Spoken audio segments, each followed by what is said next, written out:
Complaint हमने की है इलेक्शन कमीशन के अधिकारियों के खिलाफ, ख़ास तौर पे राजीव कुमार जी के खिलाफ, नरेंद्र मोदी जी के खिलाफ, अमित शाह जी के खिलाफ जो धांधली और घोटाला हो रहा था, ये अमित शाह जी, मोदी जी और नड्डा जी के साथ मिलके चुनाव आयोग के दिल्ली ऑफिस के लेवल पे हो रहा था। बल्कि चुनाव में धांधली कराने के लिए और गड़बड़ी की सबूत तो सबके सामने आ ही चुके हैं ना। 538 सीटों के सैकड़ों जहां जहां सजा होगी, हर केस में उम्र कैद की सजा है। चुनाव तो तुरंत रद्द हो जाएगा और उसके बाद दोबारा कभी ईवीएम से चुनाव कराने का नाम भी कोई नहीं लेगा। मुद्दे उठाए हैं और क्या रिसीविंग आपकी आसानी से देखिए, आज मुझे ये कहते हुए खुशी हो रही है कि ज़्यादा मुश्किल पेश नहीं आई। सिर्फ आधा घंटा बैठ के ही हमारी ये जो कंप्लेंट हमने की है इलेक्शन कमीशन के अधिकारियों के खिलाफ, ख़ास तौर पे राजीव कुमार जी के खिलाफ, नरेंद्र मोदी जी के खिलाफ, अमित शाह जी के खिलाफ, जेपी नड्डा जी के खिलाफ, कि उन्होंने ये जो 2024 के आम चुनाव हुए हैं, लोकसभा के और दूसरे चुनाव जो हुए हैं, उसमें धोखाधड़ी करके ईवीएम की मशीनों द्वारा और दूसरे धोखाधड़ी द्वारा इलेक्शन के रिकॉर्ड मैनिपुलेट किए, मशीनों को मैनिपुलेट किया। सारे कानूनों की धज्जियां उड़ा के ये इलेक्शन इसलिए कराए गए हैं कॉन्स्पिरेसी के तहत कि भारतीय जनता पार्टी को इलेक्शन में फ़ायदा पहुंचाया जा सके। हमने एग्जाम्पल्स भी दिए हैं। रामपुर में जो हमने चुनाव लड़ा था ईवीएम की मशीनों की चोरी पकड़ने के लिए, उसके भी हमने इसमें एग्जाम्पल्स लिखे हैं डिटेल में कि इस प्रकार से मशीनों को ऐसे अनसेफ तरीके से रखा गया, उनको खुलेआम ऐसे रखा गया कि उसमें चोरी हो सके, उसमें बेईमानी हो सके। SLU यूनिट जो उसका लोड करते टाइम उसका कोई प्रोटोकॉल फॉलो नहीं किया गया, बल्कि हमें बहकाया गया और SLU लोडिंग यूनिट जो हमारे आंखों के सामने कैंडिडेट्स के होना चाहिए था, वो कहीं चोरी छुपे से किया। उसके बाद मशीनों में हेर फेर की गई, मशीनों में तब्दीली करने के ग्राउंड वो छोड़े गए, मौके छोड़े गए। और इलेक्शन की जो मशीनें हैं, ये फर्जीवाड़ा करने की मशीनें जो हैं, इसमें जो इसके नंबर्स होते हैं वो भी स्टिकर्स के माध्यम से लगाए गए, उसको एनग्रेव नहीं किया गया। तो इसका ज़्यादातर लोग सुप्रीम कोर्ट जाते थे, तो हमने आप लोगों से, देश की जनता ने जो हमारी जिम्मेदारी लगाई है कि ये इलेक्शन में धांधलियाँ और गड़बड़ी पकड़ने की, वो हमने उसकी सही उचित कानूनी प्रक्रिया आज शुरू की है। और वो कानूनी प्रक्रिया का सबसे पहला कदम होता है पुलिस में कंप्लेंट करना, क्योंकि इसमें अमानत में खयानत भी हुई है। जो राजीव कुमार जी हैं, उन्होंने जो जिस काम के लिए ये ईवीएम मशीनें बनी थी या दूसरे डॉक्यूमेंट्स बने थे, वो या दूसरे उपकरण इस्तेमाल हुए थे, वो उस काम के लिए ना करके कि ईमानदारी से चुनाव कराए जाएं, क्योंकि उनके निर्देश से और उनकी निगरानी में, और बाकी जो इलेक्शन कमिश्नर्स हैं उनकी निगरानी में पूरे देश में, क्योंकि जो देश में इलेक्शन के जो ऑफिसर्स होते हैं वो सब डेपुटेशन पे होते हैं इलेक्शन कमीशन ऑफ इंडिया के, तो पूरे देश में जो भी गड़बड़ घोटाला 543 की 543 सीटों पे हुआ है, वो राजीव कुमार जी और उनके दोनों जो इलेक्शन आयुक्त हैं उनकी निगरानी में हुआ है। इसका सबूत हमने ये दिया है कि हमने बार बार रामपुर की शिकायतें करते हुए कई बार चिट्ठियाँ लिखी, सब सबूत भी दिए, वीडियोग्राफी भी बताई कि हमारे पास है, कि धांधलियों की वीडियोग्राफी हमने खुद बनाई है।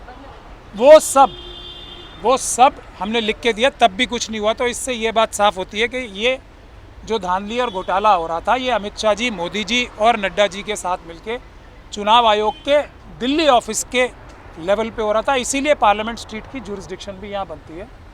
दूसरी बात ये है कि जो इसकी वीडियोग्राफी करनी थी सारे इलेक्शन के प्रोसेस की, हमने दिल्ली हाई कोर्ट से ऑर्डर लिया था कि 543 की 543 लोकसभा सीटों पे वीडियोग्राफी की जाएगी। हमने वीडियोग्राफी की कॉपी हासिल करने के लिए रामपुर में दरखास्त लगाई, तो रामपुर में से हमें अभी तक वीडियोग्राफी की कॉपी नहीं मिली। इसका मतलब साफ नज़र आ रहा है कि धांधली की गई है, वरना अगर ईमानदारी से चुनाव होता तो वो हमें उसकी वीडियोग्राफी की कॉपी, जो कि हमारा हक है, वो मिल जाती। इसी तरीके से हमने पूरे देश में हर एक 543 के 543 रिटर्निंग ऑफिसर्स को, लोकसभा के और डिस्ट्रिक्ट इलेक्शन ऑफिसर्स को चिट्ठी लिखी है कि हमें सब जगह की वीडियोग्राफी आप दे दो, पहले दिन से नॉमिनेशन भरने से भी पहले जब फर्स्ट लेवल चेकिंग होती है ईवीएम की मशीनों की, और जब चुनाव की मतगणना हो चुकी होती है, रिजल्ट आ चुका होता है और मशीनों को सुरक्षित स्ट्रांग रूम में रखा जाता है, ये हमने पूरे देश के सभी डिस्ट्रिक्ट इलेक्शन ऑफिसर्स को और रिटर्निंग ऑफिसर्स को चिट्ठी लिखी है, लेकिन दोनों जगह से ही हमें कोई अभी जवाब नहीं आया है। इसका मतलब भी साफ है कि उन वीडियोग्राफी में ये जो इलेक्शन कमीशन ने के भ्रष्ट अधिकारियों ने चोरी और फर्जीवाड़ा किया है, उसके सारे सबूत हैं, इसलिए वो हमें कॉपीज़ नहीं दी जा रही। किस तरह के फर्जीवाड़ा हुआ है? देखिए, सबसे पहले तो जो पहला फर्जीवाड़ा जो हुआ है वो हुआ है ये जो चुनाव की मतगणना, जो चुनाव की मशीनें जो हैं उनका इस्तेमाल करके उसका कोई कानूनी प्रावधान किताब में नहीं था, रिप्रेजेंटेशन ऑफ पीपल्स एक्ट में नहीं था। जो प्रावधान था उसकी धज्जियां उड़ा के इन्होंने एक मिला जुला 543 की 543 सीटों का एक नोटिफिकेशन निकाला। जब हमने ये कंप्लेंट जनता के माध्यम से और सब जगह की, तो जब इलेक्शन कमीशन को मशीनों से चुनाव कराने होते हैं तो हर एक सीट के लिए अलग से ऑर्डर निकालना पड़ता है, उसके रीजंस बता के। तो कोई भी ऑर्डर आज तक इलेक्शन कमीशन ने अलग अलग हर सीट का नहीं निकाला है। उसके सबूत सारे हमने इकट्ठे कर लिए हैं।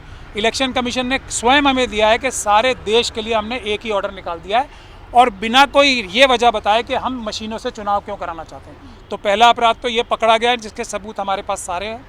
दूसरा बड़ा अपराध ये कि जो वोट पूरे जो डले हैं वोटिंग वाले दिन, जो फॉर्म 17C का जिक्र किया जा रहा है सारे देश में, उस दिन के रिकॉर्ड में फ़र्क है। जो इन्होंने पहले तो परसेंटेज बताए, फिर कई दिन रुक कर परसेंटेजों को बदला, बताया जा रहा है एक अनुमान से 1 करोड़ से ज़्यादा वोट बढ़ गए।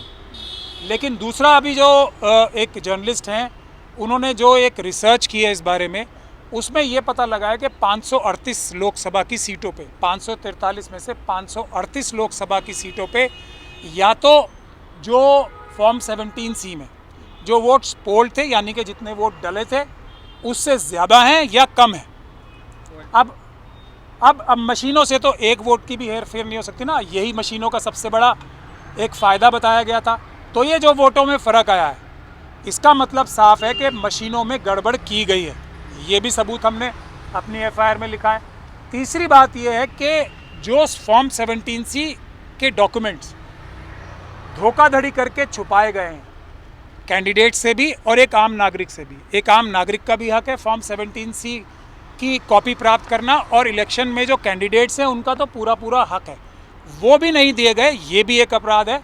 इसका मतलब साफ है कि ये जो झूठा बहाना सुप्रीम कोर्ट में जो एफिडेविट्स लगाए थे इन्होंने, ये कह के कि स्ट्रांग रूम में 17C चला जाता है, वो अपने आप में एक अपराध है। वो भी हमने अपनी कंप्लेंट में लिखा है कि सुप्रीम कोर्ट में भी झूठे एफिडेविट लगाए इन्होंने मशीनों की सुरक्षा के बारे में, जिसका फैसला जस्टिस खन्ना वाला आया था 26/4/2024 को। और दूसरा जो ये 17C का फैसला जो कोर्ट ने अभी डिसाइड नहीं किया, उसमें भी एक झूठा एफिडेविट लगाया था कि स्ट्रांग रूम्स में चली जाते हैं फॉर्म 17C। हालांकि कानूनन इनको एक कॉपी उसकी बाहर रखनी पड़ती है हर एक रिटर्निंग ऑफिसर को पूरे देश में, और उसकी कॉपी उन्हें कैंडिडेट्स को भी देनी होती है अगर वो मांगे, और किसी भी नागरिक को भी देनी होती है अगर वो उसको अप्लाई करे। तो ये एक अपराध भी हमने इसमें रिपोर्ट किया। उसके दर्ज हो गई मोदी जी के खिलाफ और अमित शाह के खिलाफ? नहीं, अभी FIR दर्ज नहीं हुई है। अभी ये रिसीविंग की है। ये FIR दर्ज कराने का पहला कदम है। इसके बाद अभी कोई IO नियुक्त किया जाएगा। हमें जो अधिकारी हैं पुलिस, किन को बनाया है? आरोपी हमने सबसे पहले तो देखिए राजीव कुमार जी हैं इसमें मुख्य आरोपी, क्योंकि उन्होंने ही ये सारा गोरखधंधा करने की जो उनके पास कंट्रोल था उन्हीं के पास था। सारी बेईमानी और फ्रॉड करने का कंट्रोल उनके पास था। सबसे मुख्य आरोपी वो हैं। लेकिन ये फ़ायदा किसे पहुंचाने के लिए किया? तो राजीव कुमार जी, उनके दोनों जो मुख्य आयुक्त हैं, चुनाव आयुक्त दोनों, उनके नाम है, ये मुख्य आरोपी हुए। उसके बाद ये फ़ायदा भारतीय जनता पार्टी को करने के लिए पहुंचाया गया था, और भारतीय जनता पार्टी के एलाइज को और उनके दोस्तों को। तो नरेंद्र मोदी जी, अमित शाह जी और JP नड्डा जी जो कि BJP के प्रेसिडेंट हैं, उनको भी इसमें मुख्य आरोपी बनाया गया। इसके अलावा देश के अंदर जितने रिटर्निंग ऑफिसर्स हैं या दूसरे चुनाव के जो कर्मचारी हैं या जो दूसरे कैंडिडेट्स हैं जिन्होंने इसका बेनिफिट गड़बड़ी का उठाया है, उन सबको इसमें मुलजिम बनाया गया है।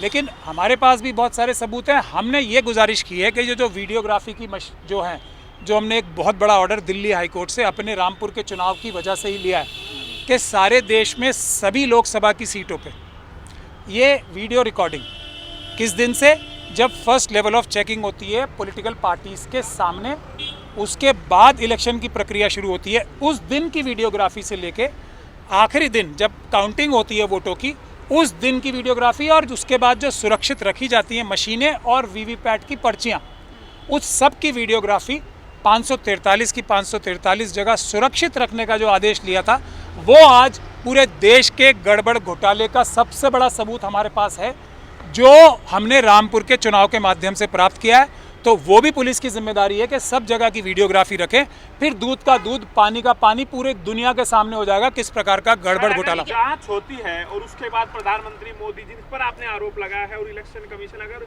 वो दोषी पाए जाते हैं, तो क्या आपको लग रहा है क्या कार्रवाई होगी प्रधानमंत्री पर? क्या उनको कुर्सी गंवानी पड़ सकती है? क्या लग रहा है? देखिए, सबसे पहले तो इसमें अपराध जो हुए हैं, वो सबसे बड़ा अपराध जो हुआ है वो कॉन्स्पिरेसी का हुआ है, जिसमें भारतीय जनता पार्टी के लोग और इलेक्शन कमीशन के लोग शामिल हैं। उसके बाद ये अपराध क्या हुआ है, 409 का अपराध हुआ है कि जो चीज़ इनको, यानी कि वोटिंग मशीनें और जो फंड्स जिस काम के लिए दिए गए थे निष्पक्ष चुनाव कराने के लिए, वो फंड्स का डाइवर्जन हुआ है और इन मशीनों का भी इस्तेमाल निष्पक्ष चुनाव कराने के लिए नहीं हुआ, बल्कि चुनाव में धांधली कराने के लिए। और गड़बड़ी की सबूत तो सबके सामने आ ही चुके हैं ना, 538 सीटों के चुनाव में वोट बढ़े हैं या कम हुए हैं। ये जो कार्य हुआ है ये धारा 409 का अपराध है, जिसमें मैक्सिमम पनिशमेंट उम्र कैद की है, और ये 543 जगह पे ये गड़बड़ी हुई है। तो आप समझ सकते हैं कि सैकड़ों जहाँ जहाँ सज़ा होगी, हर केस में उम्र कैद की सज़ा है सारे आरोपियों को। तो आप अंदाज हो सकता है क्या होगा फिर? मेरे हिसाब से अगर ये हमारे पास इतने सबूत हैं और बाकी सबूत अगर निष्पक्ष जांच होगी तो इसमें इतने सबूत आ जाएंगे, चुनाव तो तुरंत रद्द हो जाएगा और उसके बाद दोबारा कभी ईवीएम से चुनाव कराने का नाम भी कोई नहीं लेगा। तो ये ईवीएम मरी नहीं है, ये ईवीएम को मारने का काम आज पहली बार शुरू हो गया है। ईवीएम के मरते ही भारतीय जनता पार्टी की 40 से 50 सीटें नहीं आएंगी उसके बाद। हमने पोस्ट इलेक्शन देखा था कि जो इलेक्शन कमीशन हेड है उन्होंने भी तंज किया था और पीएम मोदी ने भी कि ईवीएम को बख्श दीजिए, अगले 5 साल बाद याद कीजिए, यानी ये बताने की कोशिश की गई कि ईवीएम में कोई भी गड़बड़ी। एक जैसे तंज किए गए ना, ये एक और सबूत है दोनों की मिलीभगत का। प्रधानमंत्री जी ने भारतीय जनता पार्टी की अपनी जब मीटिंग हुई थी उसमें हेड ऑफिस में, और एनडीए की मीटिंग में 5.5 मिनट के करीब ईवीएम पे बोला, और उसी प्रकार से ईवीएम के बारे में शेरो शायरी चुनाव आयुक्त ने राजीव कुमार जी ने शेरो शायरी भी और डिफेंड करने की, यानी कि हमारे हिसाब से झूठ बोलने की दोनों ने कोशिश एक ज़बान में की है। तो इससे भी हमारा ये आरोप सिद्ध होता है कि दोनों ने आपस में गठजोड़ करके साजिश करके एक जैसी ज़बान भी बोल रहे हैं। तो ये हमारे लिए एक बहुत बड़ा सबूत भी है। तो बात वही है कि ईवीएम जिंदा है जब भी भारतीय जनता पार्टी की, सिर्फ भारतीय जनता पार्टी की बात कर रहा हूँ मैं, एलाइज की नहीं, 40 से 50 सीटें उससे ज़्यादा आ रही हैं। अदरवाइज़ इस चुनाव में जो जनता ने पूरी ताकत लगा के भारतीय जनता पार्टी को ये सत्ता से बाहर करने का काम किया था, बगैर किसी की भी मदद के, कुछ लीडर्स को छोड़ के, जिसमें राहुल गांधी जी एक हैं, क्योंकि उन्होंने 4,500 किलोमीटर नहीं हज़ारों किलोमीटर पैदल भी चला और धूप में गर्मी में। मैं ये कह रहा हूँ कि बाकी सभी जनता ने काम किए हैं। ये सब क्या लगता है आपको वाराणसी सीट पर भी हुआ, क्योंकि हमने देखा 3 घंटे लगातार पीछे रहते हैं जब बैलेट के मैं आपको ये बता रहा हूँ कि 538 सीटों का तो डेटा आ चुका है ऊपर नीचे होने का, जो कि पॉसिबल ही नहीं है ईवीएम, क्योंकि मशीन तो कैलकुलेटर की तरह होती है ना, अगर उसमें गड़बड़ करने की कोशिश किसी मनुष्य ने नहीं की तो वो तो एक वोट का भी हेरफेर हो ही नहीं सकता ना उसमें, और चुनाव एक वोट से भी जीता और हारा जा सकता है, ये सब जानते हैं ना। तो वाराणसी की तो बात छोड़ दीजिए आप, 538 सीटों का चुनाव जो है उसमें वोट जो है भारतीय जनता पार्टी के बढ़ाए गए हैं, ऐसा सबूत तो साफ साफ निकल के आ रहा है। क्योंकि ये गड़बड़ घोटाला कोई इंडिया के कैंडिडेट्स को फ़ायदा पहुंचाने के लिए तो होगा नहीं।